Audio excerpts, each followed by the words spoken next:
Easy. Brilliant. Chloe, kia ora. Kia ora, Paul. Big day out, massive event here. I'm really curious from your perspective, how important is it to be seen in a community like this? Well, I think it's really important that politicians turn up not just to cosplay here, but genuinely practice it every single day. And to that effect, I can understand why the community was quite outraged at the prospect of potentially platforming the Prime Minister, who has recently, in the last term of Parliament, voted against an end to conversion therapy. You don't get to turn up and dance on the stage and pretend as though you care when you're actively undermining our community's rights every single day. It's been a really tough term for the community. You have people like Stephen Rainbow as the Human Rights Commissioner put in there unlawfully according to the High Court. You've got the ban on puberty blockers. You had Winston and his bathroom bill going through. Oh, and the sexuality guidelines in schools as well. Oh yeah, that too. There's so much of it. How do you put out a message of positivity going into the election around these issues for voters? Well, I think that this is where it's really important for all of us to understand where our power comes from. We cannot sustainably, consistently define ourselves in opposition to something. So that's why actually spaces like Pride are so cool and amazing, because they're an opportunity for us to connect and to build joy. And when we do that, that creativity and that energy can propel us into the kind of world that we want to create.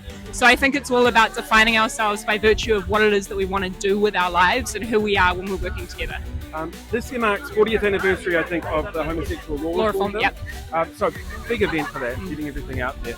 Do you think that we are in a position now that is better than we were in the 80s for people's voices to be heard in this sphere? I think that's a really interesting question, and in some ways yes, and in other ways not, right?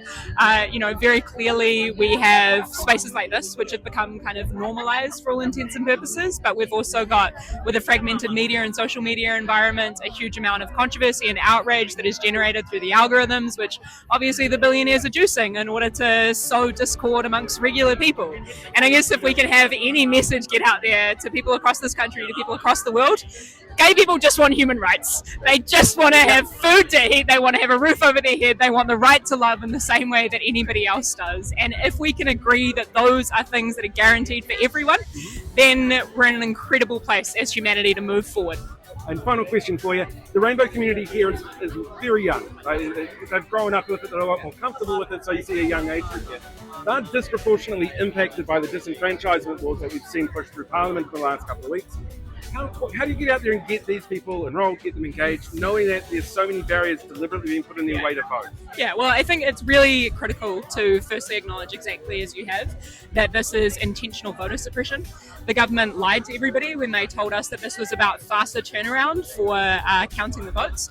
The Electoral Commission came out and said that that absolutely was not the case. And in fact, what we're looking at is the potential disenfranchisement of hundreds of thousands of New Zealanders.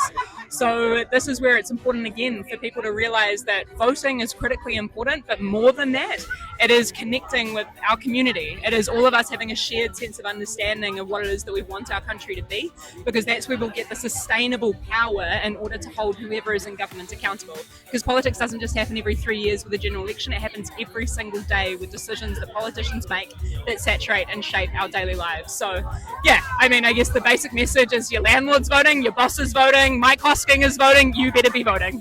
Perfect. Thank you so much, Chloe. Hey, thanks for sticking around till the end of the video. While you're here, why not hit that like button or share the video or even subscribe to the channel. You could even become a paid YouTube member so you can see things released in advance, you get access to some exclusive content, and like all these awesome people, you get to have your name at the end of the credits as well.